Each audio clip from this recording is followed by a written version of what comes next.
So hello guys, আসসালামু আলাইকুম। কেমন আছো তোমরা? নতুন একটা ব্লগে হাজির হয়ে গেলাম আমরা।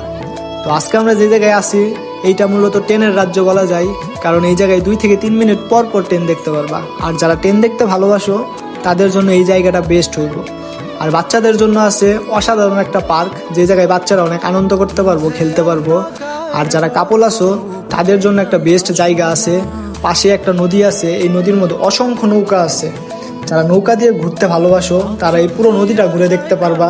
আর যারা ব্রাজিল আর্জেন্টিনার একটা ম্যাচ খেলতে চাও, যেমন কিছুদিন আগে 48টা দল নিয়ে একটা ওয়ার্ল্ড কাপ শেষ হইলো, সেইখানে অনেক ব্রাজিল আর্জেন্টিনার সাপোর্টার ছিল। তোমরা সেইভাবে যদি একটা ব্রাজিল আর্জেন্টিনার ফ্রেন্ডলি ম্যাচ খেলতে চাও তাহলে এই জায়গায় একটা সুন্দর মাঠ পাবা, তো সেইখানে তোমরা খেলতে পারো। আমরাও আজকে খেলতে চাইছিলাম, কিন্তু আজকে বন্ধের দিন, অনেক লোক ছিল, তাই আমরা খেলতে পারি নাই। আজকের ভিডিও এই জায়গায় শেষ করলাম। তো ভিডিওটা ভালো লাগলে লাইক, কমেন্ট, শেয়ার এবং সাবস্ক্রাইব করতে ভুলবা না। আল্লাহ হাফেজ, দেখা হবে নতুন কোনো ভিডিওতে।